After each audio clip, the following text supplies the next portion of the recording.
Hola Jero, hola a todos, feliz año, ¿qué tal?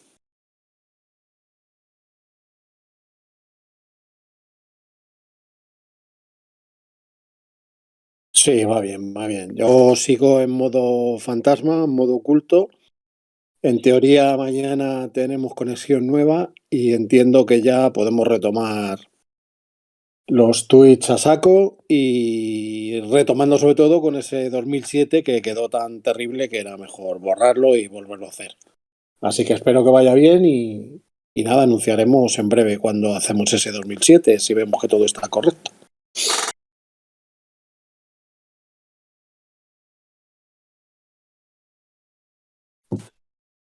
Eh, Dicen que no se te escucha. A mí no se me ve, eso está claro, pero dice que a ti no se te escucha. Qué raro, porque yo te escucho perfectamente, no me cuadra. No me cuadra, pero... A ver si ahora se me oye, porque me da señal el programa, ¿eh? Lo que pasa es que no sé. Ahora sí, Ahora, ¿no? Vale, vale, bueno. vale. Esto es culpa de Discord, seguro, pero bueno. Siempre es bueno que haya niños. Siempre hay que echarle la Siempre. culpa. Hay que Ahora, echarle la pero culpa. bajito. No sé. Yo, bueno, Bueno, claro, yo es que como te estoy escuchando por... A ver, espera. vamos a ver. Pues más alto va a ser difícil que me ponga. A ver, esto cómo lo tengo. Lo que quizás es un poquito... Haces eco. Haces eco. Vamos a ver. A ver ahora, ¿se me oye ahora mejor o...?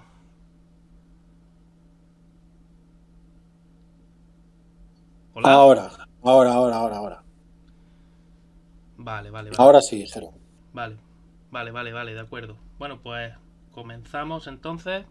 Voy a poner ya la primera imagen. Esta ya la conocéis de la primera parte de estos vídeos, pero quería repasarla porque es bastante importante, sobre todo a la hora de hablar de la zona trasera y de cómo se van a comportar los flujos aerodinámicos en esa misma zona trasera. Como veis aquí, la pretensión con este nuevo diseño de la FIA es generar menos turbulencia y sobre todo, si se ve la... Voy a buscar un momentito la imagen anterior, la de... Jero, antes de quitar esa imagen, Sí, dime. una cosa. Por el. A ver, una de las cosas que busca la FIA es que el rebufo. Bueno, el rebufo es otra cosa. Que la estela sea más limpia. Yo ahí entiendo que es una zona de vacío que hace un triángulo desde el borde de las ruedas hasta, yo qué sé, como un metro detrás del coche.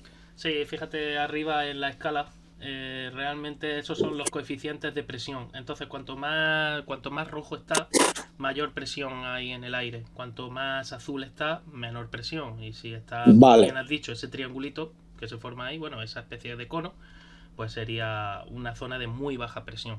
correcto, es un cono, exactamente, porque es en tres dimensiones. Sí, sí. Pero lo que quiero decir es, eh, antes, ese cono, ¿cómo era? ¿Lo tenemos? Esa es lo que voy a poner.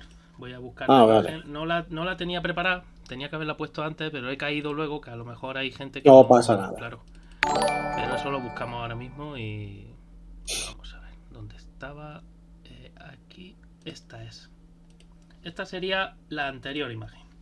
Esto sería aproximadamente, no toméis esto al pie de la letra porque en realidad los datos son de un modelo estándar. Entonces cada coche Batman. luego tiene su... Oye, el que diseñó esto le quedó muy bien. Batman, ¿eh? Ah, totalmente. A ver, realmente esa zona de ahí, como tú dices, de Batman, pues no sería tan Batman, pero sí, bueno, para que la gente lo comprenda, se nota muchísimo la estela turbulenta que deja el coche en la zona trasera comparado con el que os he enseñado al principio. Y Ah, vale. realmente esto Ahora era... cuando puedas, vuelve a la otra para, sobre todo, a raíz de la zona que está negra, la más oscura, a ver cómo queda hacia atrás, Claro, comparando cómo queda la estela. Eso lo vemos ahora mismo otra vez. Esta de aquí. Ahora. Aquí lo veis. Como veis, bastante. Además, la estela, si veis, se concentra mucho más. La parte estrecha no se esparce tanto como la otra. Ajá. Y además, como veis, es bastante más pequeña esa zona de vacío que habría. O sea, aquí me estás queriendo decir que más o menos es la mitad del coche, ¿no? Lo que hay detrás, un poquito más, Sí, ¿no? la estela Eh, es. Sí, aproximadamente. eh, do- ¿A qué altura notaría con el coche que viene detrás ese, digamos, esa falta de aire que le ayuda el rebufo, lo que provoca el rebufo, que es ese vacío? Eso es una pregunta muy interesante porque realmente con la imagen anterior que he puesto, la voy a poner de nuevo, estaríamos con esta imagen. Ya digo que no lo toméis al pie de la letra, pero para que a nivel didáctico se ve muy bien, ¿no? Un coche como este generaba una estela que hacía que el coche de atrás se viera afectado aproximadamente en tiempo. Alrededor de una distancia de 2 segundos y medio, 3 segundos, ya empezaba a verse bastante afectado por esta Ajá. estela. Sobre todo en circuitos donde haya mucha curva lenta y media. Y circuitos de alta carga aerodinámica. Con la nueva normativa, esa distancia a la que el coche de atrás se puede acercar se espera que sea bastante menor. Entonces seguramente estaremos hablando de en torno a los 2 segundos o menos de A ver, distancia hasta que eh, el piloto de atrás empieza a notar un claro, poco esa bajada de carga aerodinámica. es que se aprecia mucho cómo, además, al final, en la foto anterior, al final se ve cómo además se expande las turbulencias hacia Correcto. afuera Y y otra cosa... aquí, sin embargo, la turbulencia como que se enrolla Sí, aquí y se queda dentro. se persigue un efecto champiñón que se llama. Lo que se pretende con estos coches es que, además de concentrarse, como se está viendo aquí, se eleve hacia arriba mucho. En los coches anteriores no ocurría eso tan así. La turbulencia no se elevaba tanto y además se expandía mucho hacia los lados y hacia atrás. Por culpa de los vórtices que se generaban en el eje delantero, sobre todo en la parte delantera Ujú. y en las partes laterales. En estos coches, como se van a generar muchísimos menos vórtices, el aire no se divide tanto, no se esparce tanto, por decirlo de una manera fácil de entender. Y ya digo que la pretensión de la FIA con el diseño nuevo del ala trasera, que ahora ya lo iré comentando más pormenorizadamente, va a ser que ese aire se eleve hacia arriba para precisamente evitar que esa turbulencia se alargue mucho en el espacio Ujú. y conseguir así pues que el coche de atrás no se vea tan afectado. Ya estuvimos viendo en la tabla que puse en el último vídeo y bueno, y en el primero también, la pretensión de la FIA era conseguir que un coche que estuviera pegado al de delante, bueno, voy a poner la tabla y lo comentamos también. Ya digo que la diferencia sería muy pequeña en torno, como veis aquí, en la línea negra es la actual, la de este año, y la línea verde es lo que la FIA espera. La cosa no llegará, seguramente no llegue a tanto, pero yo tengo esperanza en que sí se acerque bastante. Y realmente, como veis, abajo en el eje X tenéis la distancia medida en coches.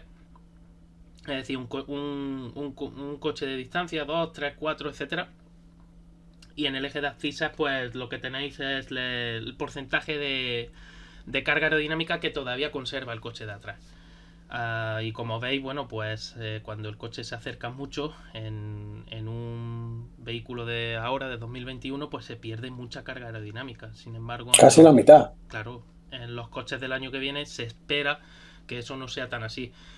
¿Eso en qué repercute? Pues que el piloto que va detrás de otro no tiene que esperar a una recta larga para poder coger un rebufo, sino que ya puede empezar a acercarse mucho desde la misma curva y poder salir, si puede salir con más tracción encima, tiene más posibilidades de poder hacer un adelantamiento. O sea Eso no que, tú significa que el fíjate, adelantamiento vaya a ser fácil, va a seguir siendo difícil, pero por lo menos tiene esa posibilidad de poder acercarse. es que aunque fuera cuando está un coche a un metro, Sí, perdón, a un coche de a un distancia, que coche de son cuatro distancia, sí, metros, sí.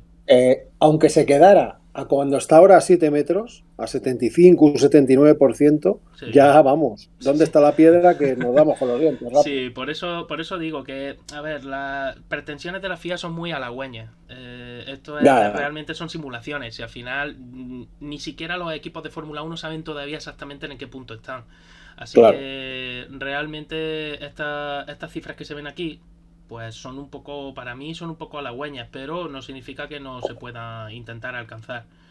Y el tema está en que, como tú dices, si a un coche de distancia conseguimos ese 75%, bienvenido sea, porque habrás ganado un 25% o un 20%. Ujú. Eso es muchísima carga aerodinámica. Y luego, sobre todo, mucha confianza para el piloto que precede, ¿no? Claro. Al piloto que va adelante. Y bueno, ya, si te parece, comenzamos con la imagen con la que quería empezar ya bueno, esta que empecé, la siguiente, que es la parte trasera del vehículo. Voy a enseñar primero esta imagen, que es la del modelo que se estuvo utilizando en túnel de viento para el año 2021. Era un modelo que a escala, que es a escala 1-2 creo recordar, que supuestamente era lo que se iba a presentar para 2021. Luego ya sobrevino lo del COVID, etcétera, y todo ha sido un lío. Como veis, la parte trasera no es tan parecida, en este caso en el modelo, a la que se vio en la presentación de la Fórmula 1, ese coche que he puesto al principio también, del render. Y los gameplay aquí son mucho más rectos, etcétera. Pero bueno, ahora cuando ya vayamos desgranando un poco la normativa sobre el ala trasera y demás, veréis que esta forma de aquí no va a ser así, no van a ser rectos esos templates, porque ya la propia normativa obliga a que esos templates sean un poquito diferentes. Tampoco tan exageradamente curvos como ha presentado la Fórmula 1 y como hoy Red Bull ha presentado también, que del RB18 ha hecho una especie de render también muy bonito con una sombra y jugando con curvas, pero tampoco van a ser tan exageradamente curvos, pero ya digo que va a ser muy diferente. Y como veis, vuelve el famoso Bing Wing, muy conocido por aerodinamicistas. Es ese ala inferior que veis, donde está el tubo de escape, donde está la salida de escape. Esas alas no son nuevas, eso se inventó ya a finales de los 90 bueno, no, miento, a principios de los 90 ya también se usaban en posición de ala invertida, lo usaban los Williams y Benetton también creo recordar que usaba ese Sí. concepto. Y básicamente la pretensión del Wing Wing es aumentar la carga aerodinámica, más carga aerodinámica pura y dura. Simple y llanamente. Luego además también, en este caso, el Wing Wing va a ayudar a hacer trabajar mejor al difusor, porque si veis está colocado justo encima del difusor, y el hecho de que haya un Wing Wing ahí va a hacer que la zona de bajas presiones se forme justo por la cara superior del difusor, y por lo tanto el aire se acelere muchísimo en esa zona. Ese aire que se acelera muchísimo ayuda a que en la cara exterior o lo que es el área de salida del difusor se pueda barrer mejor el aire que va saliendo. Porque recuerdo a la gente que no lo sepa, un difusor siempre trabaja de la misma manera. Tiene un área de entrada más pequeña, un área de salida más grande, y su trabajo consiste simplemente en ir elevando la presión del fluido hasta que salga por el área más grande. No, un difusor no, como he escuchado por ahí, no genera carga. Un difusor no es un elemento para succionar. Un difusor simple y llanamente ayuda a elevar esa presión inferior en la parte inferior a elevar la presión del aire que ha ido transportándose por la parte inferior del monoplaza. Sin más historias. ¿Por qué se utiliza el difusor? Pues porque ayuda muchísimo a generar mucha más succión que si solo se usara el efecto suelo sin más. Entonces, en este caso, va a ser además más alto por normativa, gana 250 milímetros o 200 milímetros de altura. Y el tema está en que, como se han prohibido esos famosos aditamentos que había en los frenos traseros para poder limpiar el flujo de aire sucio que genera la rueda trasera, pues la FIA ha permitido usar estos slats laterales para poder dividir el flujo y así no afecte al trabajo del difusor, y por lo tanto no afecte a los túneles del efecto suelo, a esos que explicamos en la parte anterior.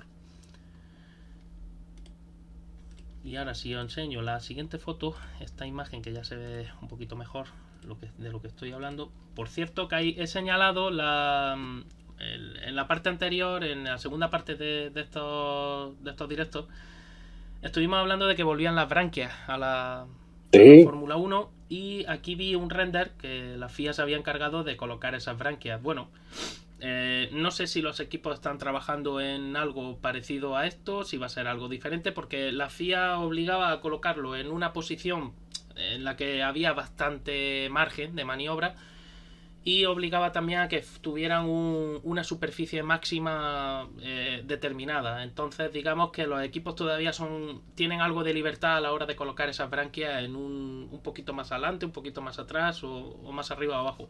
Pero para que la gente lo vea y ya se dé una idea de cómo van a ser esas branquias para extraer el calor, debido a que al haber túneles inferiores excavados en el fondo, ahora los coches van a ser mucho más compactos en la zona de la botella de Coca-Cola y en la zona de los pontones, en la parte inferior. Y por lo tanto, pues necesitas algún elemento que te ayude a evacuar más calor para poder usar el efecto suelo con todo con más potencia. Para no Pero quitarle a los túneles ese volumen. una cosa, entiendo que el objetivo primero de las branquias es el de refrigerar. Por supuesto, siempre. Mm, Si luego además le encuentras alguna utilidad aerodinámica, Bueno, bienvenida, pero entiendo, o sea, lo digo por lo que entiendo que si las pones más delante, igual refrigeran más o es más atrás, depende de cómo funcionen, eso nos da igual. Pero hay que decir que el objetivo primero es refrigerar, no es, sí, entiendo. el objetivo primero siempre es refrigerar. El objetivo segundo es intentar que esa refrigeración no te haga aumentar mucho el drag aerodinámico, la resistencia aerodinámica. La colocación de las branquias, ¿de qué depende? Pues depende del posicionamiento de tus radiadores y del tamaño de los mismos y de cómo has diseñado tus pontones. Entonces ese posicionamiento te beneficiará en una posición o en otra, depende. Y Ajá. lo cuarto que hay que tener en cuenta, y además en esta imagen se ve muy bien, si te fijas la orientación de las branquias y si te fijas el wing donde va colocado, ese Sí. ala intermedia, está clarísimo que el flujo de aire caliente que salga de esas branquias va a interactuar con los flujos de aire más fríos que vienen de la parte delantera. El aire caliente es menos denso y además el aire caliente tiene al ser menos denso se eleva. El aire frío es un aire más denso y por lo tanto tiende a ser mucho más fiel a la hora de copiar los contornos de una carrocería. Luego ese aire caliente puede ser usado con la orientación necesaria que habría que darle a las Mm. branquias y la forma que tengan esas branquias. Se puede usar para hacer que el aire frío vaya a donde a ti realmente te interesa o ayudar a que ese aire frío llegue con más facilidad a esa zona que te interesa. Entonces ya digo que lo de las branquias no es un tema baladí y va a ser algo bastante interesante. Es posible que haya circuitos en los que no sea tan necesario el uso de branquias, pero habrá otros en los que sí se necesiten Mm. y los equipos tengan que tirar de ellas. Oye, dos preguntas que tenemos por aquí. Sí, Eh, Pedro dice, esto lo hemos comentado ya, que la batalla del coche 2022 es mucho más corta que la de 2021, ¿verdad? hombre, mucho más corta. Estamos hablando de que son 3600 milímetros de batalla y anteriormente no estaba limitada. Es decir, cada equipo usaba la batalla que consideraba oportuno. Así que, como dijimos en el anterior directo, Mercedes, por ejemplo, va a tener que recortar 120 milímetros de su batalla. Mercedes Mm. estaba usando una batalla de alrededor de 3720, 3730, no recuerdo bien ahora. Pues aproximadamente unos 120, 130 milímetros. Y hay otros equipos que recortarán algo menos. A lo mejor equipos como Alpine solo tendrán que recortar 7 u 8 centímetros, 70, 80 milímetros o Ya. aproximadamente. Ya digo porque desconozco ahora mismo, no tengo delante las cifras de las batallas de cada vehículo, pero aproximadamente puede venir a ser más o menos eso.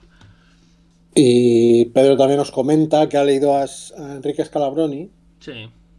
que durante el 2021 de retraso de la aplicación de la norma nueva, los equipos han presionado para acercar el asco a su sardina y que es posible que hayan conseguido que se impusieran algunos cambios. Si esto desvirtuará el objetivo buscado. A ver, con respecto al objetivo de reducir esa estela turbulenta, no lo va a desvirtuar, porque ya digo que la normativa, tal y como lo que he podido leer y lo que he podido ver, no van a haber cambios tan significativos en ese aspecto. Donde sí va a haber cambios a nivel mecánico, y donde los equipos han presionado más precisamente por el uso de la llanta de 18 pulgadas y por la Ajá. reducción del perfil del neumático. Entonces, claro, ahí sí va a haber cambios significativos, porque la cinemática del mecanismo no cambia. Realmente la cinemática sigue siendo muy parecida o la misma. Sin embargo, la dinámica sí cambia, porque Ajá. estamos hablando de que el neumático actual, el de 13 pulgadas, con un perfil mucho más alto, se usa como muelle realmente. Ujú. Las suspensiones actuales, muchos equipos consiguen, en el eje delantero sobre todo, se usaban barras de torsión y se usaban otro tipo de componentes que ocupan mucho menos espacio, porque no era necesario el uso del muelle, ya que el neumático tenía la constante elástica necesaria para poder hacer esa función. Ajá. Ahora, estos neumáticos, que van a ser bastante más rígidos, cambia la constante elástica, y por lo tanto los equipos tienen que cambiar esa filosofía de sus suspensiones, porque los coches Ya. se volverían excesivamente rígidos, y pasaría lo que le pasó a... Creo que te lo escuché a ti comentar, A Raikkonen. no, a Carlos Reutemann, con un Williams que era más duro que las Ah, rocas sí, de los acantilados. claro. Era porque usaban la famosa suspensión hidráulica Sí. que ideó Gordon Murray para poder pasar la normativa aquella de los 6 centímetros de altura libre al suelo. Ujú. Y aquel coche era tan sumamente rígido que Reutemann no tenía, vamos, no tenía feeling ninguno con aquel coche. Se hacía polvo allí dentro en el cockpit, y con estos coches no digo que vaya a suceder lo mismo, pero sí lo notarían mucho los pilotos, esas vibraciones y esa historia. Entonces, por eso digo que presionar a nivel mecánico sí, seguramente, porque además, ya digo, los cambios, al cambiar el neumático tanto, a nivel mecánico el comportamiento también cambia y bastante. A nivel aerodinámico también, pero a nivel aerodinámico se impuso la solución de la famosa pletinita esa que se está viendo ahora en muchos renders, en la parte delantera, y diferentes formas y la llanta lenticular, para precisamente evitar esas turbulencias que genera el neumático. Pasamos Muy bien. a la siguiente imagen y ya nos centramos un poquito más en los elementos. Ahí está, que he señalado en rojo. Bueno, deciros el ala trasera, donde pone FIA Action y Hold for Hmm. Safety y tal. Bueno, pues el ala trasera obligatoriamente por normativa tiene que contener dos elementos, como hasta ahora. Es decir, un plano principal, el plano inferior, y un plano superior o flap superior, el cual siempre será, o tendrá, mejor dicho, una cuerda más pequeña que la cuerda del plano principal. Y ahora diréis, bueno, alguno podrá decirme, ¿y la cuerda qué es? Pues yo te enseño ahora esta imagen de una sección de un ala, y veis dónde está señalada la cuerda, que es una línea recta que va desde el borde de ataque hasta el borde de fuga o el borde de salida. Esa línea recta, per se, solo con que me den la cuerda de un perfil no me dice mucho. Sin embargo, si ya me dan las curvaturas del extra 2, del intra 2 y esa cuerda, esa longitud de cuerda, ya con eso ya sí puedo yo saber exactamente cómo es un perfil aerodinámico. Y cuanto mayor sea la cuerda, mayor podrá ser el espesor máximo de la línea de curvatura media. Y por lo tanto puedo obtener un perfil, digamos, con una cuerda mayor, puedo jugar con unas líneas mucho más suaves y ser más eficiente, vamos, en una palabra, que si la cuerda fuera más pequeña. Entonces el tema está en que la FIA obliga a que la cuerda del flap superior sea más pequeña que la cuerda del plano principal. Y lo obliga porque, como el flap superior es el que se va a activar el DRS y el que va a usar el DRS, que iría en ese circulito azul que he dibujado, que aquí en el modelo que presentó la FIA no llevaba DRS, pero iría situado en esa zona, justo en el eje central del vehículo y el accionador para que el flap superior... Y siempre en el plano superior. Siempre, el plano superior es el que, o el flap superior es el que tiene, el que la FIA permite, además por normativa, que sea el que se activa o desactiva el DRS. Otro tema es que la separación entre, o sea, esta separación que se ve entre el flap superior donde pone FIA Action y el plano principal, el plano inferior, pues esa distancia se mantiene inalterada. Es decir, siguen siendo los mismos 10-15 milímetros ese intervalo que permite la FIA entre cuando el flap superior está cerrado y el plano principal, esa distancia libre que queda ahí en medio. Bueno, pues la FIA sigue permitiendo que sea entre 10 y 15 milímetros. Que eso lo conocimos hace poco por la polémica de Verstappen y el famoso alerón de Mercedes en el Gran Premio de Brasil. Desgraciadamente que haya que conocer estas cosas, pero bueno. Los pilones de sujeción. ¿Veis que hay dos pilones ahí al lado de la salida de escape? Bueno, pues esos pilones de sujeción siguen siendo igual que a los de ahora, en eso no hay cambio. Serán un máximo de 2 pilones, puedes usar uno también si quieres, lo que pasa que, bueno, el usar uno o usar dos depende un poco de lo que el equipo quiera, ¿no? Y realmente, pues, tiene sus ventajas y sus inconvenientes. La ventaja principal de usar uno es que si usas un solo pilón, el tema está en que tienes menos, digamos que tienes menos problemas de resistencia aerodinámica, o tienes menos, mejor dicho, menos quebraderos de cabeza a la hora de colocar.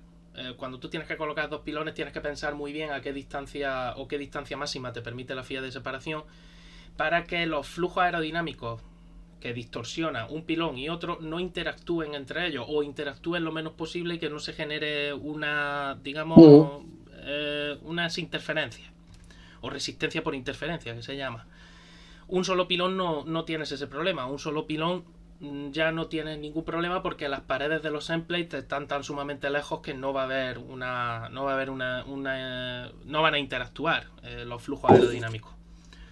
El usar dos pilones, ¿por qué? Pues porque es más rígido. Te permite además que los pilones sean más finos y por lo tanto tener más rigidez y a la vez poder jugar, ya digo, con ese espesor, hacerlos más finitos. Lo que pasa es que, claro, aquí la FIA también ha decidido que el espesor máximo de esos pilones van a ser 25 milímetros. El espesor máximo visto desde como lo estamos viendo ahora mismo, o sea, sería el grosor del pilón. Y que la unión de los pilones y el ala trasera no podrá ser nunca solapando superficie. Cuando digo solapar superficie me refiero a esto. Si yo tengo aquí una superficie curva, por ejemplo, y ahora yo llego con esta, la FIA pide que lo hagas así, no que lo hagas así. Entonces, en eso también, bueno, pues los equipos tendrán que idear a ver la forma de sujetar. Eso, ¿qué persigue la FIA con eso? La FIA persigue que al no solapar superficies, persigue que no aprovechen los aerodinamicistas para que al solapar una superficie con otra se pueda aprovechar y que el flujo aerodinámico, por ejemplo, si yo hago así, pues que el flujo aerodinámico aquí yo poder generar un vórtice que me haga alguna función específica. Generar vórtices normalmente se busca o se sostiene en que teóricamente un vórtice tiene mucha más energía y por lo tanto el flujo aerodinámico se mantiene invariable en su dirección y en su sentido. El tema está en que como la FIA quiere reducir esos vórtices para que la estela del vehículo no sea tan amplia, pues claro, por eso pide las superficies no solapadas, se piden prácticamente o básicamente por eso. Vale. Y ya digo, se hará usando un radio de acuerdo de no menos de 10 milímetros. Esto también es para que cuando el pilón o cualquier otra pieza aerodinámica se une con otra pieza, tú haces un radio de acuerdo aquí, X el que sea, bueno, pues no quiero que sea mayor de 10 milímetros para que el pilón no suba y no haga yo ahora aquí una curva así muy amplia, genere un túnel para que el aire vaya mucho mejor dirigido, etcétera, etcétera. Entonces así pues evito un poco esa triquiñuela. Oye, Ger, una cosa. Al hilo de no superponer y sí juntar, ¿no? Sí. Pero yo No tengo ni idea, pero yo soy muy aguililla y digo, vale. El pilón me dices que tiene que ser de un ancho máximo de 2,5 centímetros, ¿no? Sí, correcto. Vale. El Y espesor. y el alerón mide 4, con lo cual hay una diferencia.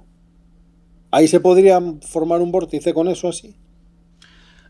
Hombre, realmente tendría que ser un encuentro muy brusco, muy de arista viva. Y tampoco te interesa, Ya. porque ya digo que en este caso además concreto, porque estamos hablando de la zona trasera del vehículo, te interesa, digamos, no distorsionar mucho el flujo. Ya de hecho ya Ujú. viene bastante distorsionado de la parte delantera, entonces no te interesa seguir distorsionándolo más. En la parte delantera sí es bastante interesante eso, pero en la parte trasera no tanto. Entonces, en este caso concreto, realmente no van a buscar los equipos los tres pies al gato ahí en esa zona. Vale. En otras zonas sí, pero aquí no. Vale. Oye, a ver, que tenemos alguna pregunta interesante. Sí. Eh, Pedro dice que si no nos parecen las ruedas excesivamente anchas. Dice que cree que no es beneficioso en el objetivo buscado de facilitar los adelantamientos. Sí, a ver, aquí chocamos con dos. Está muy bien formulada la pregunta porque si lo que pretendes es generar menos estela turbulenta, lo ideal sería estrechar el neumático. Pero claro, aquí chocamos con otro concepto y es que Liberty Media y también la FIA quieren que los coches tengan un aspecto muy agresivo. Y claro, si tú quieres que el coche tenga un aspecto muy agresivo, los neumáticos juegan un papel fundamental en eso. Y ya que además van a llevar... a mí me hubiera gustado que no llevaran llanta lenticular, a mí me hubiera gustado que llevara, por ser más agresivo, ¿no? El aspecto. La llanta de aluminio, pues verla realmente en su... sin tapar.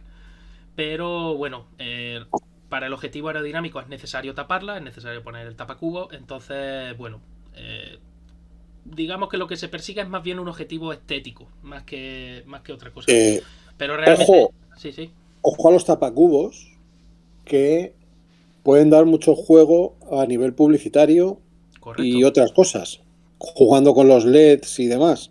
Con los LEDs ya no hablo, dependiendo de la velocidad, hacer figuritas y dibujos. Cuidado con esto. Y además, vamos, yo creo que, y los equipos lo habrán visto también, muchas posibilidades de, bueno, los equipos a lo mejor no tanto, pero me refiero a Liberty Media y tal, muchas posibilidades publicitarias, muchas posibilidades a la hora de información al público, Ujú. al estilo de las 24 horas de Le Mans o de los coches del WEC, cuando se ven los diferentes colores de Sí. los números para saber qué piloto es y para saber qué categoría está corriendo. Bueno, pues en este caso se podría ver también el dorsal del piloto en las ruedas, incluso Ujú. dar datos de frenada, aceleración, todo eso es bastante interesante y un abanico de posibilidades muy grande, realmente muy grande. Eh, Eh, Siguen preguntas. ¿Está limitado a 2 metros la anchura de los coches? sí, a 2 metros Sí, sin ¿verdad? contar las ruedas, ojo a esto. Es decir, Claro. la anchura máxima del vehículo, quitando las ruedas, es de 2 metros.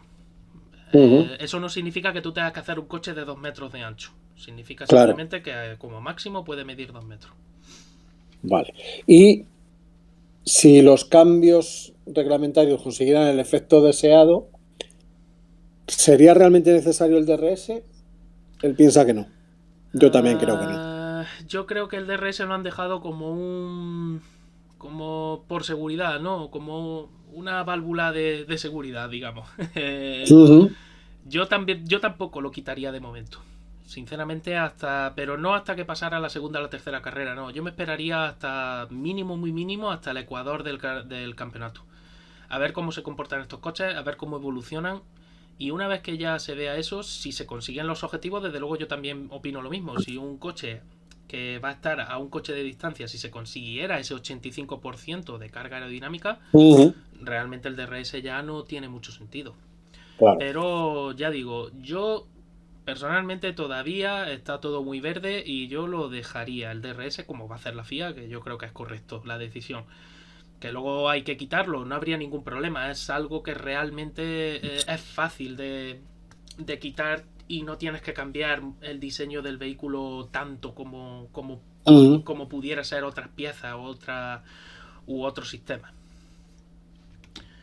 Volviendo, bueno, por cierto, gracias a los suscriptores que acabo de ver que están, y además acabo de ver que están regalando suscripciones, bueno, pues nada, muchísimas gracias y de verdad que yo tampoco, realmente lo de las suscripciones, bueno, que si queréis suscribiros, que por mí encantado, pero que realmente tampoco, no sé, como tampoco considero, como no estoy transmitiendo todo lo a menudo que a mí me gustaría y tal, pues no quiero que nadie se decepcione luego, ¿sabes? No sé si me explico, pero en fin. Como un libro cerrado. Vale. Nos explican mejor los coches, eso es verdad. No, simplemente me siento abrumado porque la gente se suscriba a un canal como el mío que tampoco, no sé, que me parece fuerte, vamos. Gran chiste ese de los gallegos. Me abrumas, Pitiño, me abrumas. ¿Qué cosas más bonitas me dices? No, que si me abrumas, Pitiño. Que venga, si me abrumas. Claro. Bueno, seguimos con el ala. Os he dibujado esa zona, esas curvitas amarillas en el flap superior, donde FIA Action. Precisamente son las zonas donde el ala se va a abrir o a cerrar. Es decir, mi flap superior realmente va a ser ese. Básicamente más o menos por normativa. Y el flap inferior, bueno, el plano principal va a ser continuo, como estáis viendo en la imagen, muy a imagen y semejanza del ala delantera. En ese sentido, la FIA quiere continuidad.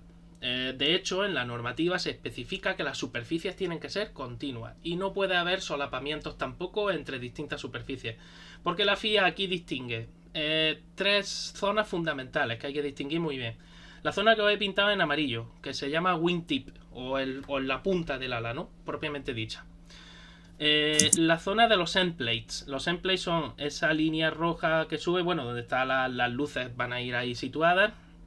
Toda esa zona curva que sube desde la parte de abajo hasta la parte de arriba. Y luego una zona curva aquí, en este lado del ala, que sería la unión entre los wingtips, los finales de ala, y esos endplates. Y la FIA ahí exige unos radios de curvatura, que os voy a decir ahora. Bueno, os explico también que los endplates tienen que ser de una sola pieza y sin apertura, es decir, ya no vamos a volver, o por lo menos, según normativa, a mí no me termina de quedar claro al 100%, pero casi. Parece ser que la FIA quiere que sean de una sola pieza, es decir, que no haya cortecitos, que no haya pletinitas, que no haya nada de nada. Como antiguamente era un endplate. Tú los habrás visto mucho en los Fórmula 1 de los años 80 y 90. Eran totalmente lisos. Era una pieza plana, grande, que sujetaba las alas traseras y ese endplate era totalmente de una pieza. Bueno, pues aquí igual, sin pletinitas, sin cortecitos, sin nada. No tendrán curvaturas exteriores con radios menores a 100 milímetros, lo que significa que no se podrán hacer curvaturas muy cerradas. Como estáis viendo aquí, bueno, la FIA, este es el modelo que presentó la FIA. Repito que, como me estoy repitiendo en todos en las otras dos partes, y aquí lo digo de nuevo, es simplemente para que tengáis una imagen un poquito, pues más o menos veáis cómo pueden ser los coches del año que viene. Pero realmente no es que vayan a ser así, exactamente. Las curvaturas van a ser muy suaves, ya digo, radios de no menos de 100 milímetros para las curvaturas. El wingtip, que os acabo de decir antes, también tiene que ser de una sola pieza, sin aperturas. Será curvo, con una curvatura de radio continuo no menor a 20 milímetros. ¿Y por qué se dice no menor a 20 milímetros? Porque de nuevo no quieren agresividades, no quieren puntas de ala que sean muy agresivas y que puedan generar ciertas interacciones que no desea la FIA. Y no habrá ninguna curvatura cóncava con radio menor a 50 milímetros visto desde arriba y visto desde atrás. Eso lo que quiere decir es que esa curva que os he dibujado ahí amarilla, tanto visto desde aquí como visto desde arriba, esa curvatura no podrá ser nunca menor de 50 milímetros de radio. Luego, así también evitas que se usen alas ya que el ala tiene una cuerda más corta que la inferior, que la del plano principal, pues que aunque tenga esa cuerda más corta, que no impida digamos que no se use unos perfiles con unas formas no deseadas, digámoslo así. Porque ya digo que la FIA se está cuidando muy mucho de que la estética de los vehículos no se les vaya de madre. No ocurran cosas pues como ocurrieron en el año 2014. ¿Qué más? A ver. El Wing, que no lo he explicado antes. Y ¿dónde lo tengo? Lo tengo por aquí. El Wing. El ala trasera. Ajá. Los Wing, que los tengo aquí dibujados, veis que es una línea por debajo de la cola de escape. Toda esa línea de ahí en rojo. Son 2 elementos también. La FIA obliga a que sean como máximo 2 elementos. Y nunca podrá estar a una distancia menor de 10 milímetros de la cola de escape. Es decir, nunca se podrán encontrar más cerca de 10 milímetros a la cola de escape. Esto se puede interpretar pues que la FIA no quiere que la cola de escape se arriostre a ese Wing. O también se puede interpretar, aunque la FIA no quiere que haya interacciones entre la salida de los gases de escape y el Wing. O por lo menos que no sean las interacciones que pretende. Por otra parte, el Wing, la sección no tendrá un radio de curvatura menor de 50 milímetros también. Es decir, quieren que los Wing sean muy parecidos en curvatura a los planos superiores, tanto al plano principal del ala trasera como al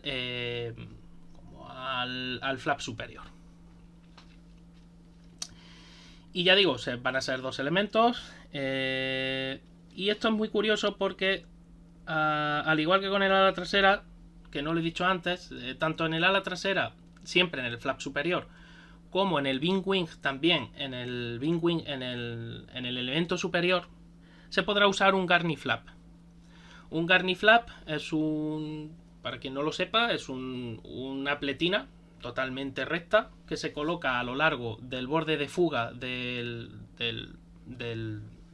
ala, bueno, en este caso del plano superior de ese ala trasera, y también se va a poder colocar en el Wing, y ese Gurney Flap no podrá ser mayor de 20 milímetros. No quieren que sea muy alto. Y el Gurney Flap se usa pues para aumentar la carga aerodinámica sin tener que cambiar la incidencia del ala. Es decir, si mi ala tiene pues tiene a lo mejor, ¿qué digo yo? Imaginemos 17 grados de inclinación y que es mucho ya, 17 grados negativos, y no consigo generar todavía suficiente carga, pues coloco ese Gurney Flap encima, que es un perfilito que se coloca, ya digo, en el borde de fuga del ala, y se coloca en un ángulo que debe de estar en torno a los 90 grados con respecto a la cuerda del ala. ¿Qué consigo con eso? Pues que aumente la carga aerodinámica sin tener yo que cambiar la incidencia del ala. La FIA permite ese uso, ya digo, 20 milímetros. Eso ya se estaba permitiendo este año también, tanto en los flaps del ala delantera, en los flaps superiores, ya digo, siempre se coloca, como en los del ala trasera. Eso no es nada nuevo, la FIA sigue permitiendo esos 20 milímetros de Gurney Flap. El Gurney Flap también tiene una contraindicación, y es que genera ciertas turbulencias que no generaría un ala sin ese Gurney. Pero como la FIA no permite usar más de 20 milímetros de altura, digamos que se compensa un poquito esa turbulencia que se genera con esos 20 milímetros máximos que no permite. No tendrá nunca más de 6 milímetros de espesor, el Wing me refiero. ¿Por qué no se deja más de 6 milímetros de espesor? Bueno, pues para que no tenga, digamos que para que no sea como los planos principales del ala trasera. Es decir, tanto el plano principal del ala trasera como el flap superior puedes usar un espesor superior, entonces puedes tener una cuerda mayor. Si yo el Wing te lo limito a 6 milímetros de espesor, la cuerda no puede ser muy grande, porque si yo estiro mucho esa cuerda, al final lo que estoy teniendo es un splitter prácticamente y voy a tener problemas de diseño. Entonces tiene que ser algo más corto. Y así evito también que tenga mucha superficie ese Wing Wing y que los equipos aprovechen pues para generar toda la carga aerodinámica que van a perder este año por no poder tener un ala como las de este año, pues la recuperen mediante el uso de ese Wing Wing. Aunque ya digo que van a recuperar gran parte de lo que en principio parecía que se iba a perder. Y respecto al DRS, también hay algunos cambios pequeños pero significativos. No habrá ninguna parte del mecanismo que se encuentre más allá de una distancia de 490 milímetros, siempre medidos desde el eje del vehículo, o sea, desde el eje central del vehículo en dirección lateral. Es decir, ese circulito azul que he colocado ahí, si nosotros cogemos desde el eje central del vehículo y nos vamos hacia la derecha o hacia la izquierda, el mecanismo de accionamiento del DRS nunca estará situado o no estará comprendido más allá de esos 490 milímetros. El área donde yo puedo colocar ese mecanismo son esos 490 milímetros que os he dicho antes. El eje de rotación estará situado lo más allá de 20 milímetros por debajo de la parte más alta del flap. ¿Esto qué significa? Bueno, pues si yo cojo el flap y lo miro desde el lateral, la parte más alta de ese flap, donde iría el Garni flap o toda esa zona de ahí arriba, el eje de rotación del DRS, del mecanismo, no estará situado más allá de 20 milímetros por debajo, es decir, su altura no estará más allá de 20 milímetros por debajo de esa altura. Y lo mismo ocurre con el eje por delante de la parte más atrás del mismo flap. Y si me voy a la parte que está situada más atrás del flap, tampoco estará 20 más allá de 20 milímetros por delante. Toda esta locura que os estoy comentando se sustenta en que la FIA no quiere que cuando se abra el DRS se pierda cierta simetría. Si yo, por ejemplo, el eje de giro del DRS lo colocara en la punta, es decir, prácticamente coincidiendo con el borde de fuga, pues el mecanismo funcionaría de una manera distinta a si yo ese eje de giro lo coloco en la parte delantera, en la parte frontal. Ahí a ver si lo digo, el problema estaría en que el DRS abriría de otra manera totalmente diferente. Son ejemplos que estoy poniendo que son muy brutos y muy, muy absurdos, pero ya digo, la FIA entonces lo que quiere es que se abra en un determinado espacio. Habrá equipos que jueguen un poquito con esas distancias, pero ya digo, que sea parecido, para que todos los equipos cuando abran y cierren pues se vea de una manera parecida. Y luego otra cosa que también obliga a la federación es a que la distancia mínima, esa que os he dicho que hay de 10 a 15 milímetros entre el flap superior y el plano principal, pues cuando el DRS se abra no sea mayor de 80 milímetros, como está siendo este año. También es exactamente igual, va a seguir siendo, digamos, las distancias van a seguir siendo las mismas, y en ese sentido no va a haber grandes cambios. Así que os he señalado también esas zonas cuadraditas que son, ya digo, esos aditamentos laterales para evitar que el flujo sucio, el aire sucio que genera la rueda trasera, distorsione el flujo que va por debajo del difusor. Y ya digo que esto que ha pasado aquí ahora, ya digo que el tema está en que es muy importante que el difusor trabaje correctamente y trabaje bien. No oigo a Charlie, no sé. Aquí me Sí, no. Ah, vale. Vale. No, que digo. Vale, es que está claro, no se me ocurre pregunta. No, ya digo que aquí la FIA ha dejado muy, muy atado y bien atado. Lo principal y con lo que os tenéis que quedar es con que los endplates, la unión entre el final de las alas, los wingtips y los endplates, esa unión de ahí curva, la FIA exige que tenga unas curvaturas mínimas y unos radios mínimos para que no haya radios muy cerrados. Que los endplates tampoco pueden tener el radio por debajo de 100 milímetros.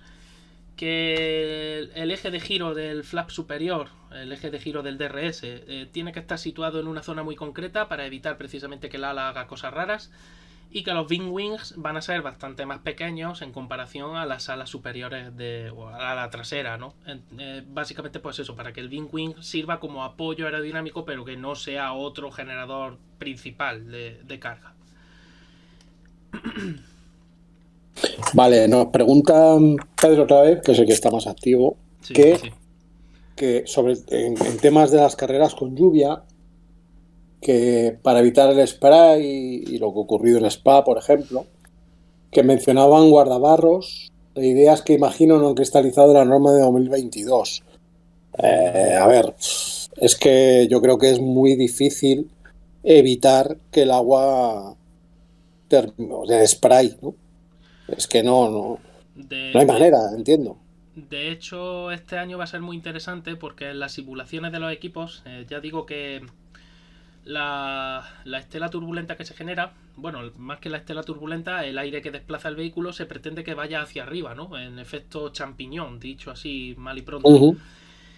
Eso también va a generar que las gotitas de agua que va a generar el neumático va barriendo y va expulsando hacia la parte trasera, digamos que va a ser diferente el comportamiento de ese agua, y ese agua ahora no se va a esparcir tanto como se esparcía estos años atrás, pero sí se va a Ajá. esparcir más alto.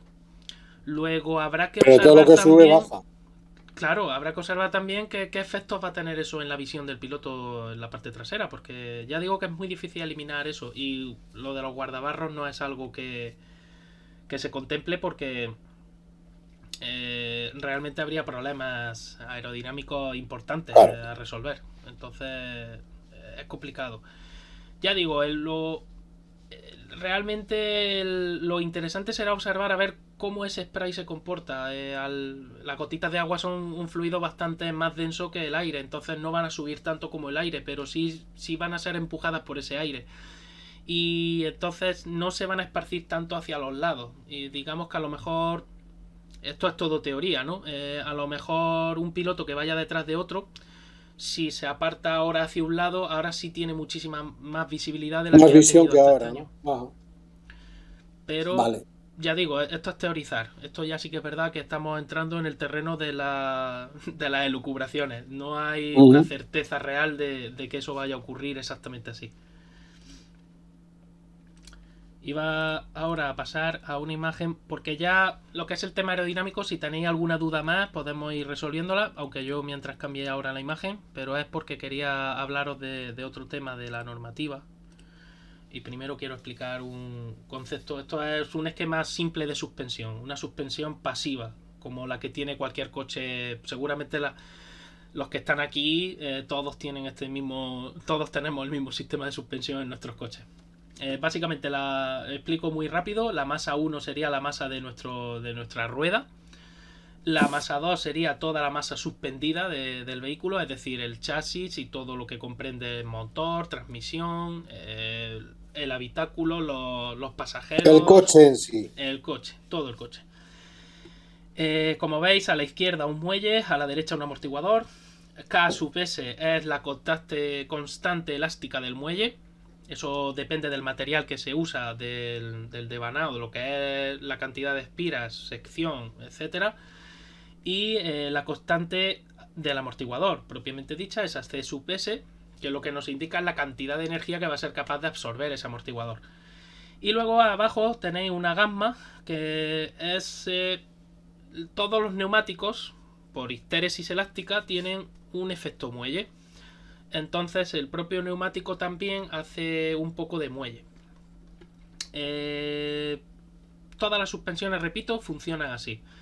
¿Qué ocurre? Pues que cuanto mayor sea la constante elástica de mi neumático, o cuanto mayor capacidad elástica tenga el neumático, menos capacidad o voy a necesitar un muelle que sea capaz de almacenar menos energía, que tenga una constante elástica menor. Y por lo tanto un amortiguador también que sea más pequeño. No necesito un amortiguador tan grande o un amortiguador en este caso con una C sub S más alta, porque no necesitará absorber tanta energía. Si mi neumático es más rígido, esa gamma será menor. Por lo tanto, para compensar y que el habitáculo no se me vaya de madre, pues necesito poner un muelle con una K sub S mayor y una C sub S mayor también.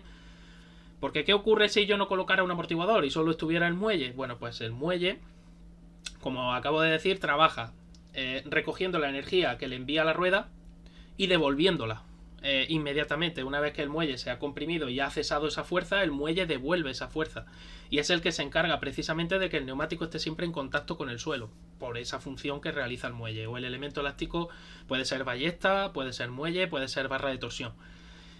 Si mi muelle tiene una constante elástica muy alta, va a conseguir, o sea, la rueda puede empujar muy fuerte o incluso puede haber baches muy grandes, pero el muelle la va a devolver al suelo muy rápidamente. Sin embargo, hay un problema, y es que el neumático, como acabo de decir, tiene esa gamma que acabo de decir antes, tiene cierta elasticidad y por lo tanto el neumático va a estar constantemente devolviéndole al muelle parte de esa energía. El muelle le va a devolver otra parte y así sucesivamente en el tiempo. ¿Qué pasa? Pues que el coche parecería una mecedora. Aunque el piso esté aunque solo haya un bache, el coche pilla ese bache y como no hay un amortiguador, el coche tarda un tiempo hasta que se va disipando esa energía. O cuando está el amortiguador roto. También. Que para el caso es lo mismo. También ocurre exactamente igual. El amortiguador, ¿qué es lo que hace? Bueno, pues cuando el muelle devuelve esa energía y el neumático trata de devolverle parte de esa energía, el amortiguador compensa y frena al muelle. El amortiguador realmente lo que hace es trabajar frenando el trabajo del muelle y por lo tanto, cuanto más amortiguada esté una suspensión, más despacio devuelve el muelle esa energía y por lo tanto al neumático ya pues no le llega tanta energía y no trata de devolver. Entonces se elimina ese efecto mecedora. ¿De qué depende? Normalmente, ¿qué es lo primero que se hace cuando se trabaja con una suspensión? Siempre calcular la constante elástica, lo que necesitas realmente de muelle. Y una vez que ya lo tienes calculado, entonces ya trabajas con el amortiguador. Y cuando se trabaja con reglajes de vehículos pasa exactamente igual. Una vez que ya tienes acordado alturas de trabajo, geometrías de suspensión y los muelles, la dureza de los muelles, a partir de ahí trabajas con el amortiguador porque el amortiguador realmente es el que va a hacer que el conductor en este caso o el piloto, si es un coche de carrera, él se sienta más cómodo con el coche y tenga más confianza. Simple y llanamente es así. En las suspensiones pasivas siempre. Las suspensiones activas lo que hacen es trabajar con un amortiguador que esa C sub S la voy cambiando constantemente. Y la cambio pues mediante el uso de amortiguadores magnetorreológicos o la cambio mediante el uso de una serie de elementos que puedo usar diferentes, de amortiguadores controlados electrónicamente, o etcétera, con válvulas y demás. Ya digo que al final el objetivo es siempre el mismo. Y todo esto que... Pregunta Pedro. Sí. Pregunta Pedro sobre la llanta más neumático, si es más pesado. Sí, van a ser más pesados este año. Sí, además de hecho eso se ha tenido en cuenta en el peso mínimo de los coches, aparte de los temas de seguridad, porque también hay un cambio en la normativa en cuanto a los crash tests de la zona frontal del vehículo y laterales. Ahora los vehículos tienen que hacer unos crash tests un poquito diferentes, se exige un poco más y por lo tanto los ingenieros van a tener que hacer engordar un poco más los coches. Y realmente cada llanta más neumático, no recuerdo bien, pero creo que aproximadamente unos 2 kilos más de peso, o kilo y medio más de peso, 2 kilos, no recuerdo bien ahora. Así que va a ser muy importante. Bueno, el tema que os quería comentar, esto que os enseño es un esquema de un inerter, seguramente muchos habréis oído hablar del famoso mass damper de Renault. Pues McLaren trabajaba también en un concepto, concretamente, que se llama Inerter G-Damper en su denominación, J-Damper, que se escribe. Y el tema está en que un coche tiene varias formas de trabajar. Trabaja en aceleración, en frenada y en giro. Los amortiguadores que se usan habitualmente trabajan en giro, en el roll, que se llama en inglés. Y básicamente lo que tratan de evitar es que la carrocería se incline mucho, ¿no? Hacia un lado o hacia otro por temas de inercia. El tema está en que los coches que dependen de la carga aerodinámica, como es un Fórmula 1, tienen un problema adicional frente a los coches normales o vehículos de calle o incluso vehículos de carreras tipo GT3 o vehículos de tipo NASCAR, etcétera. El problema adicional es que cuando tú tienes un vehículo que genera gran carga aerodinámica en recta y a velocidades altas, hace que la carrocería y que esos muelles y amortiguadores se compriman. Al comprimirse, si esos amortiguadores y muelles encuentran un bache, su recorrido va a ser menor. Es lógico, si tú estás ejerciendo una fuerza contra ese muelle o amortiguador, estás recortando su capacidad o sea, su longitud de recorrido, el recorrido va a ser menor y por lo tanto la cantidad de energía que puedan absorber también va a ser menor. Para evitar esto, McLaren y luego el resto de equipos también lo copiaron todos han usado este sistema y siguen usándolo. El famoso tercer elemento amortiguador del que se habla muchas veces, bueno, pues el camper consiste en esto. Bueno, este concretamente es una versión inicial que era con un tornillo sin fin y unos rodamientos y un sistema, ya digo, un sistema de, en inglés se denomina rack and pinion, de cremallera y piñón. Y lo que hace es, la absorción de energía aquí se debe a simplemente el paso de filete de ese tornillo, de ese sinfín, obliga a que esto no pueda introducirse o salir del émbolo a más de una velocidad determinada. Es decir, eso lo va a determinar realmente el que esto no puede avanzar o retroceder sin hacer el giro del filete. Y entonces eso hace que se frene muchísimo. Entonces son este tipo de amortiguadores capaz de absorber muchísima energía. Tanta como que si un coche está, ya digo, en esa situación en la que está comprimido y de repente pilla un bache, en los amortiguadores normales que trabajan en el rol, esos no van a hacer trabajo alguno, pero este amortiguador sí va a trabajar y va a absorber todo ese impacto, lo va a absorber este amortiguador, no los otros dos, y por lo tanto el coche va a seguir siendo estable y el piloto pues puede mantener la línea recta. Repito que este problema empezó a aparecer a principios, mediados del año 2000. Y a partir, ¿por qué? Pues porque los coches empezaron a generar unas cargas aerodinámicas bestiales. En el año 2007 el McLaren de Fórmula 1 generaba 2 toneladas de fuerza bruta. En el año 2008 llegó a superar esas 2 toneladas de fuerza bruta. Y luego después sí es verdad que en el año 2009 con la nueva normativa se redujo esa carga aerodinámica bastante, pero nada, en un año, 2 años ya estaban los coches en unas cifras muy parecidas a las del 2007. Cuando tú generas esa fuerza tan bruta, el conjunto elemento elástico más amortiguador habitual o normal, y más si en un coche como un Fórmula 1 que tiene un recorrido muy pequeño, realmente los comprimes, terminan por comprimirlo y al final no trabajan. Y si tienes la desgracia de pillar alguna ondulación más fuerte de la cuenta o transmitir mucha energía a la carrocería, puede ocurrir que hasta los neumáticos dejen de tener contacto con el suelo en algún momento determinado y eso no es lo que tú quieres. Entonces, este tipo de amortiguador era el que trabajaba, digamos, el que hacía el trabajo en ese momento, en el momento de que la carga aerodinámica era muy alta y comprimía mucho la suspensión. Para este año se creía que se iban a eliminar, o se pretendía, o por lo menos eso es lo que se pretendía. Yo he leído la normativa sobre suspensiones, está muy bien explicado que solo puede haber un balancín por rueda. ¿Por qué? Pues porque el tirante de la suspensión solo puede ir conectado a un balancín. Y ese mismo balancín solo puede ir conectado a un amortiguador y a un elemento elástico. Y luego, bueno, aparte la barra estabilizadora, pero bueno, la estabilizadora siempre ha ido conectada a uno y a un lado y a otro. Y la normativa también exige que si hay un conjunto amortiguador y muelle, porque si habéis visto los terceros, no sé si tengo fotos por aquí en el ordenador, pero si la tengo os la enseño, voy a buscarla, mientras os sigo explicando un poquito. La normativa exige que cuando un conjunto amortiguador y muelle, se colocan en un mismo eje, es decir, pues como ocurre en los coches de calle, habréis visto muchas veces el tubo del amortiguador y el muelle helicoidal en el mismo cuerpo. Bueno, pues en Fórmula 1 también se hace, pero ¿cómo se hace? Pues en los terceros elementos se coloca un amortiguador pequeñito Y luego un muelle que no es un muelle helicoidal al uso, sino que está hecho a base de arandelas Belleville, que se llama. Esas arandelas son, como su propio nombre indica, son arandelas, que pueden ser metálicas o de fibra de carbono. Y esas arandelas se colocan una solapada sobre la otra. Que necesita absorber más energía, coloco más arandelas. Que necesito absorber menos energía, coloco menos arandelas. Simple y llanamente.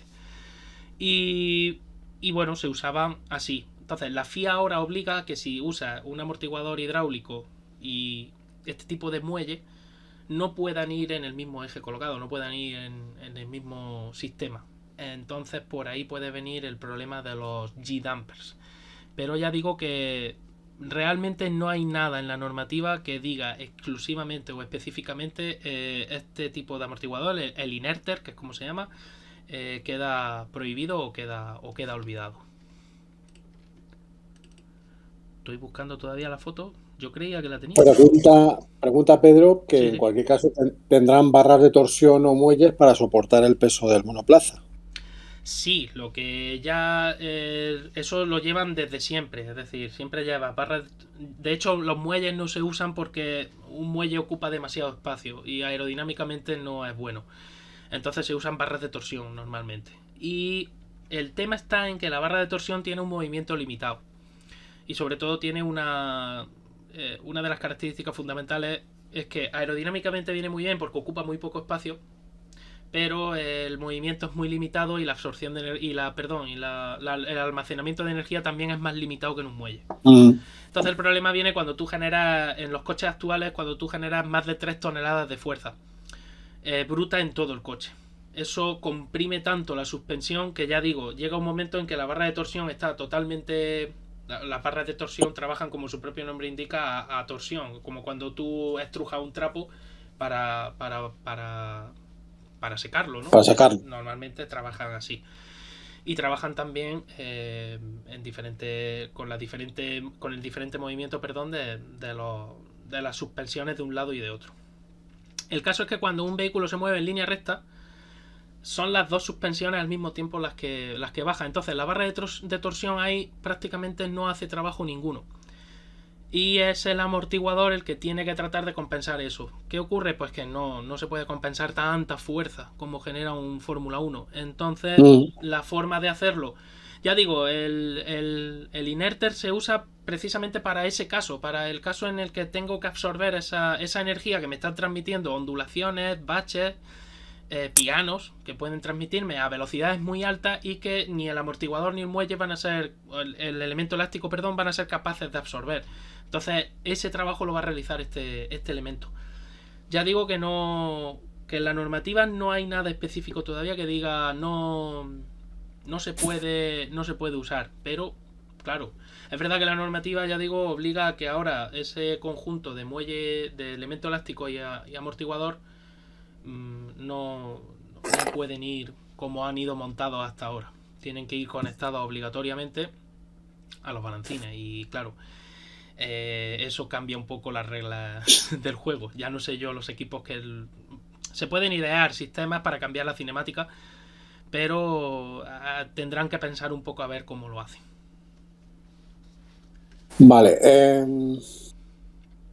Dice Pedro que la normativa parece que está muy abierta, con muchos puntos interpretables. No sé. Sí, hay mucho interpretable. Vale. Pero si es así, parece interesante, proclive a que alguien que no necesariamente sea más poderoso con más medios den la diana. A ver, yo creo que eso es un concepto que tenemos de los más viejos de la Fórmula 1. Pero yo creo que hoy en día, con las simulaciones y los CFDs y todo esto, parece muy difícil eso de que alguien dé la diana, ¿no? A ver, hay zonas grises, como estuvimos explicando en la segunda parte, sobre todo el fondo. Si recuerdas, dije que bueno, la FIA había considerado que se iban a hacer dos canales bien diferenciados. Sin embargo, cuando lees la normativa un poco más pormenorizadamente, te das cuenta de que hay varias lagunas. Una concretamente es la zona de entrada a esos canales. No está tan bien definido cómo se unen las superficies de donde están colocados los strakes que van a generar los vórtices inferiores y la zona superior del fondo plano. Realmente no hay una definición clara, no no se sabe muy bien cómo va a ir eso. Y como la FIA tampoco ha presentado dibujos este año, porque otros años se ha presentado dibujos, pero este año no ha presentado ninguno. Entonces, claro, no sabes muy bien cómo interpretar eso. Lo segundo que hay es que se permite el labio de spoiler, ese que dije también, del lateral del fondo, que es verdad que está bastante bien definido por la norma, pero su situación tiene cierto posicionamiento diferente. Se puede jugar un poco con eso. Y lo tercero es precisamente acorde a la suspensión. Ya digo, en la suspensión sí, viene muy bien especificado qué parte es interna, qué parte es externa, cómo tienen que ser los brazos, pero no especifican tampoco a qué altura coloco yo mis brazos exactamente. No especifican, siguen sin especificar la forma de los brazos, solo que los brazos no deben de usarse con una razón aerodinámica clara, es decir, para generar carga. Y ya digo que especifican que los rockers, que son los balancines, no tienen que ser uno por cada lado de la suspensión. Hasta ahora los coches de Fórmula 1 usaban un solo balancín por cada lado de la suspensión, pero imagino que esta norma viene de algo más lejos, que seguramente algún equipo pues haya hecho alguna triquiñuela para meter un segundo balancín. Y para mí la zona más interesante y la que más laguna genera es precisamente la zona inferior del monoplaza, tanto el fondo como lo que es los canales, etcétera, y cómo van a irse esas strikes y cómo se solapa todo eso, cómo se une en esa superficie. Y las suspensiones siguen siendo todavía a día de hoy tal y como está en la norma, hay bastantes zonas interpretables. No sé al final los equipos lo que irán presentando y si la FIA irá dando lo que hay o no. Y aparte, además, quería comentar, bueno, iba a enseñar antes cómo esto es que me parecía interesante, porque ahora la FIA va a obligar a que el diagrama de flujo de combustible cambie un poquito. Y particularmente quiero que os fijéis en la parte inferior donde está el medidor de flujo másico que coloca el equipo para medir el flujo másico de combustible que se dirige al motor para que no supere los 100 kilogramos hora, y el medidor que coloca la FIA, que está justo después, no está antes. Entonces, esto lo hace la FIA para asegurarse de que efectivamente los equipos, los datos que le dan los equipos y los datos que ella obtiene, pues concuerdan. Puede haber cierta holgura, ¿no?, en los datos, pero que no se vaya la cosa de madre, básicamente. Y aparte de eso, la FIA ha cambiado poquito lo que es la célula de combustible. Lo que sí, bueno, sabéis que los combustibles ahora tienen que ser más respetuosos con el medio ambiente. Tiene que haber un 10% de biocombustible en la mezcla. Se rumoreaba que Red Bull y Honda estaban teniendo problemas para recuperar potencia, que sin embargo Ferrari y Renault estaban confiados en que habían podido recuperar la potencia que tenían antes, y por lo tanto están, si no a la par de Mercedes, sí más cerca. Pero bueno, ya todo eso es lo normal en pretemporada, porque siempre hay muchas ganas y tal. Ya veremos a ver si luego... Exacto. Si luego ocurre algo o no ocurre nada. A ver, dos preguntas interesantes. Una de Ismael dice si el break by wire en estos Fórmula 1 tendrá más protagonismo. Debería de tener el mismo prácticamente. El break by wire, el que sí va a tener mucho protagonismo va a ser en el año 2026, cuando entre la nueva normativa en vigor, porque esta acaba en 2025. Y sobre todo porque como se va a eliminar la MGUH, se va a dejar solo la MGUK, y esa MGUK va a tener una potencia de 350 kilovatios, el break by wire va a cobrar mucho más protagonismo del que tiene hasta ahora. Ahora de hecho ya tiene bastante protagonismo. Fíjate si tiene protagonismo, que ha conseguido que de un tiempo a esta parte los equipos, los frenos traseros, los discos traseros sean más pequeños que lo que eran hace años, y que además la potencia de frenado, la física, la hidráulica, sea también bastante menor. Antiguamente un coche he nombrado antes el año 2007, pues podemos poner ese ejemplo. Coche del año 2006-2007 era capaz de ejercer unos 100 bares de presión en el eje trasero, es decir, el circuito de fluido hidráulico para la frenada, o del freno, mejor dicho, en el circuito, el sistema de la parte trasera, ejercía una presión máxima de alrededor de unos 100 bares. Eso es una presión enorme. 100, 110 aproximadamente. Y en el eje delantero se podían llegar a ejercer hasta 80, 80, 85. Actualmente en el eje delantero se siguen ejerciendo aproximadamente esos bares de presión, pero en el eje trasero ha bajado también a esos 80, 85. Y seguramente el tema esté en que cuando termine el año 2025 y entre en vigor la nueva normativa, esa frenada tenga que bajar todavía más para evitar bloqueos en el eje trasero cuando se use la frenada regenerativa. Y el otro sobre el famoso rake. Sí, ya preguntaron también en el anterior ese, pero lo vuelvo a repetir. Sí, el rake sigue teniendo quizá no tanta importancia como la que ha tenido hasta ahora, pero sí va a seguir siendo importante. Y de hecho, a pesar de que tú uses unos Venturi mucho más potentes e inferiores, tú puedes seguir usando ese rake para todavía potenciar más ese Venturi. Si tú quieres que tu coche siga siendo, por ejemplo, como el Red Bull, que es un coche que en el eje delantero genera mucha carga aerodinámica y por lo tanto es un coche que en curva lenta y media se mueve mucho más rápido, tienes que seguir usando el rake alto. Quizá no tan alto como hasta ahora, esos 3 grados que usa Red Bull, 3 grados 3 y algo, a lo mejor lo baja a 270, a 250, pero sí puedes seguir usando ese rake. Y en los coches que estaban usando un rake muy bajo pueden seguir haciendo lo mismo. Quiero decir, lo compensas con un difusor llevado al límite en la parte superior y con unos canales más profundos, porque la FIA exige una altura mínima al suelo de 50 milímetros libre, pero no te especifica en la normativa cómo tienen que ser esos canales exactamente y qué profundidad o qué volumen. Entonces realmente un coche que tenga menor rake puede jugar con esos canales haciéndolos más profundos. Un coche que tenga mayor rake no necesita hacer esos canales tan profundos. Para unas cosas mejor, para otras cosas peor. El hecho de tener unos canales más profundos, luego tienes que hacer unos vórtices más potentes para que no se genere, para reducir un poco la resistencia aerodinámica. Es verdad que el efecto suelo genera poca resistencia aerodinámica, pero en un coches como estos, si eres capaz de reducirlo todavía más, pues mejor. Y por último, pregunta Pedro que si estamos seguros que eliminarán en 2026 la MGUH. Sí, de hecho esa es la madre del cordero para Audi, Porsche y vaya usted a saber quién más. Dice que para un componente que puede dar la razón a aquellos que dicen que la F1 es el campo de experimentación para mejorar la eficiencia del producto de serie, bueno. Lo que pasa que es un tema tan complejo. La MGUH les pasa a todos los motores eléctricos. Todos los motores eléctricos reversibles, motores generadores eléctricos, se llevan mal con el calor. Y el tema de la MGUH es que precisamente está trabajando en un ambiente en el que recibe mucho calor. Incluso en el vehículo Mercedes, que sabemos que está dividido el turbo y la MGUH se acerca más al compresor que a la turbina. Sí. A pesar de ello, también recibe bastante calor.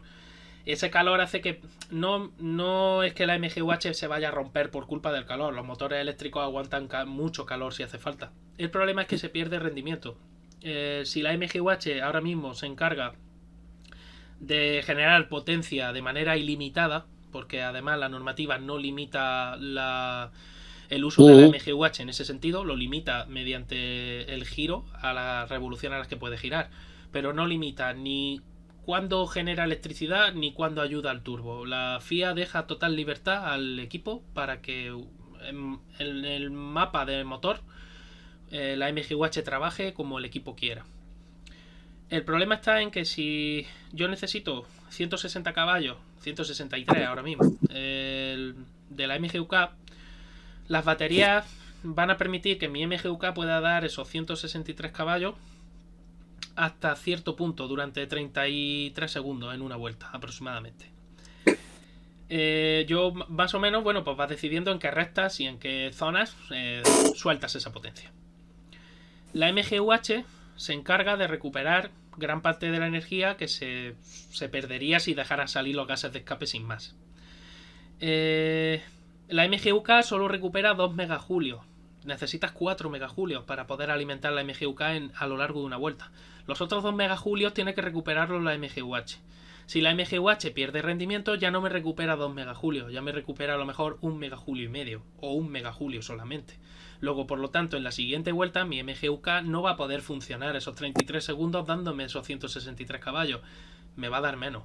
Y por lo tanto, el coche que me persigue, o si yo estoy persiguiendo un coche, pues o se me acerca o se me aleja el de delante. Luego, entonces, al final, en ese tema, ya digo que la MGUH es un tema muy difícil, muy complejo de hacer funcionar y muy delicado. Y para la calle es un sistema excesivamente caro.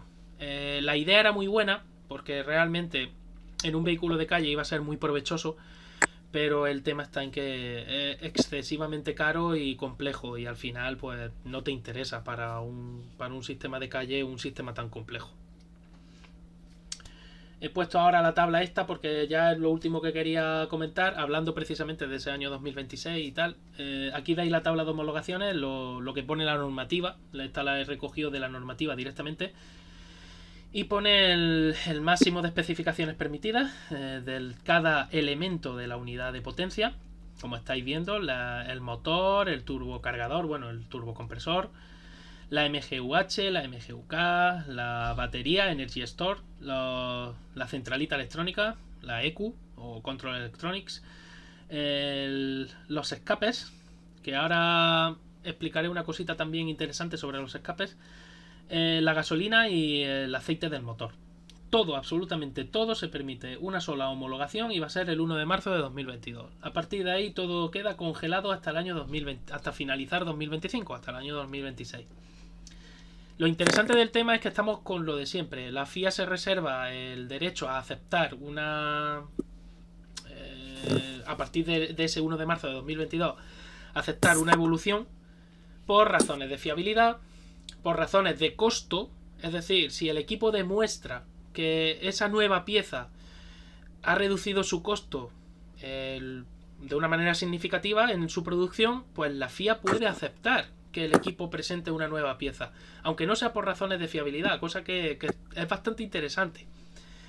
Y también, bueno, por otras razones que la FIA puede acordar con el equipo y tal. Ya recordemos el famoso acuerdo de Ferrari y la FIA, que bueno, eso nunca, no sé si sabremos algún día realmente qué fue lo que pasó con el motor Ferrari de 2019. El caso es ese. Y luego, con respecto a los sistemas de escape, la FIA también permitirá cambios en los sistemas de escape por razones de fiabilidad, por supuesto, por razones de reducción de costes y también por razones de cambio del sistema de control del giro de la turbina. El sistema de control del giro de la turbina me refiero a el uso de una válvula de descarga, de una wastegate, y de las válvulas, las famosas pop-off y pop-on, que se usan esas las conocéis de los rallies, son esas válvulas que hacen que los coches de rally se escuche el famoso chuchu, ese, pues esas válvulas pop-off que también se usan en Fórmula 1, si el equipo decide cambiarlas de posicionamiento, etcétera, puede concordar con la FIA todos esos cambios. Si al inspector le parece bien y cree que no están ganando rendimiento, pues también se pueden hacer.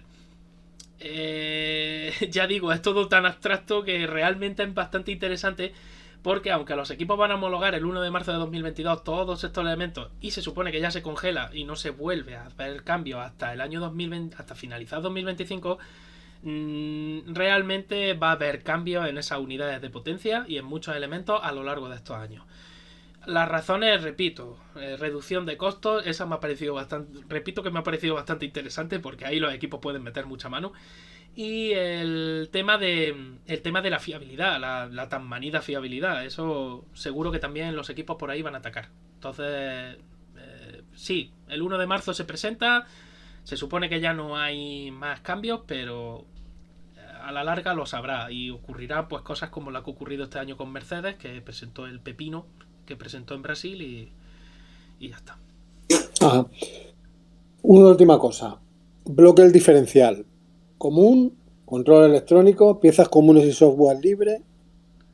¿Cómo? No te he escuchado, perdón. El diferencial, el bloque del diferencial. Si será común, control electrónico, piezas comunes y software libre. De momento control electrónico, como se ha estado haciendo hasta ahora.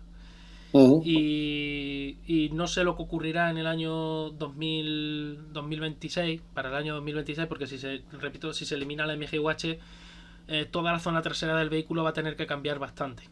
Para poder introducir una MGUK de 350 kilovatios con esa potencia, el diferencial va a tener que cambiar la aerodinámica. Se hablaba de aerodinámica activa.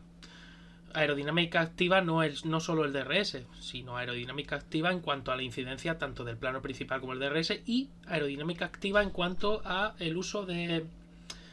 Se puede también hacer mediante el uso iba a decirlo, a ver si me sale el nombre, de splitters en la parte inferior del fondo para que los canales cambien de sección como tú más o menos requieras. Entonces, para poder generar todavía aún más carga aerodinámica para poder asentar mejor la parte trasera. Porque cuando un motor de 350 kilovatios de potencia se ponga a recuperar energía eléctrica, no la recupera de la misma manera que un motor de 80 kilovatios como es... No, perdón, de 120 kilovatios como es actualmente. 80 kilovatios era el antiguo KERS. Un motor de 120 kilovatios de potencia tiene una potencia X, esa, 120 kilovatios, y por lo tanto la frenada regenerativa es bastante fuerte, pero un motor de 350 kilovatios, su frenada regenerativa es muchísimo mayor que la del de 120. Y cuando un piloto vaya a frenar en una curva y quiera escribir el coche en la curva, como ese motor eléctrico no esté bien calibrado y como la aerodinámica no haga su trabajo, el piloto puede tener problemas. Problemas de que haga un trompo, básicamente, de que pierda la trasera. Muy bien. Así que, bueno, pues hasta aquí lo que yo creo que es más interesante del reglamento de 2022. Luego seguramente irán apareciendo más cosas y cuando lleguen los test de pretemporada pues se verán más cositas también. Aunque los primeros días me imagino que los equipos no van a mostrar prácticamente nada. Los coches, es más, puede que se parezcan bastante a lo que la FIA ha presentado. Y que la gente al principio diga, guau, pues esto es muy parecido y tal. Sí, pero el último día de test veremos a ver lo que sacan. Así que en ese aspecto yo espero mucho de esta normativa, sinceramente, por lo menos a nivel aerodinámico creo que por fin se está dando un paso que muchos ingenieros pedían, y es que volviera a potenciarse el efecto suelo en este tipo de coches. Si estamos hablando de la máxima competición automovilística, que es la Fórmula 1, y estamos hablando de que otras competiciones menores a lo largo de estos años, teniendo en cuenta en la parte 2 de estos directos, estuvimos hablando de la Fórmula Nippon, de la IndyCar, de fórmulas y carreras de competición menores a la Fórmula 1, con todos mis respetos a las otras competiciones, y usaban el efecto suelo y lo usaban de una manera entre comillas segura. La Fórmula 1 creo que ha esperado mucho tiempo para volver a usar el efecto suelo. Bueno, mejor dicho, para volver a potenciar el efecto suelo. El efecto suelo siempre ha estado presente desde que se sacó a finales de los 70. Lo único que ocurre es que se limitó muchísimo.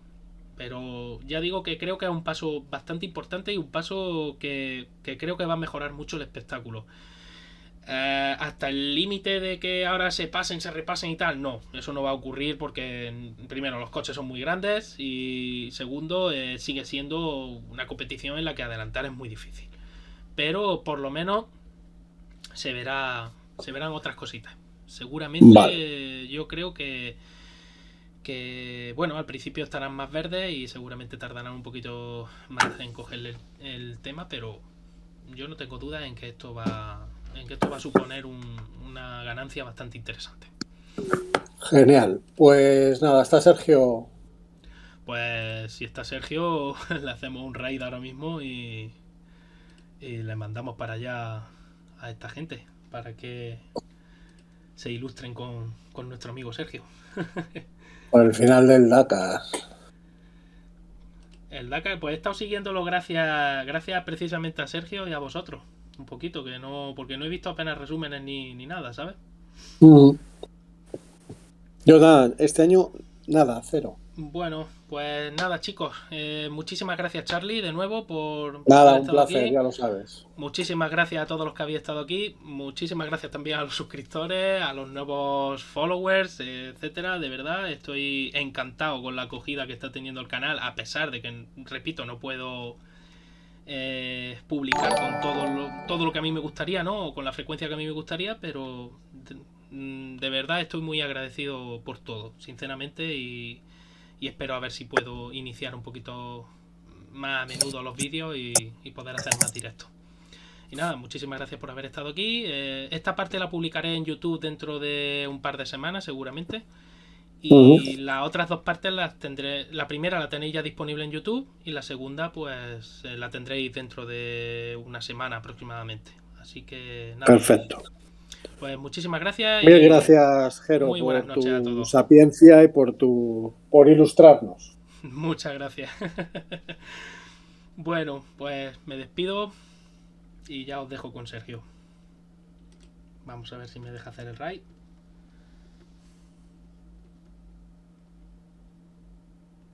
Vale, creo que ya está, ¿no? Sí. Muy bien. Pues nada, Charlie, muchísimas Un gracias placer. por todo. Y Voy a apañarme que nos vamos a cenar. muy bien, igualmente voy yo a ver si me voy, me acicalo un poco. Y nos vamos a cenar. Venga, Charlie, Hasta un luego, placer. abrazote, Hasta vamos luego. hablando.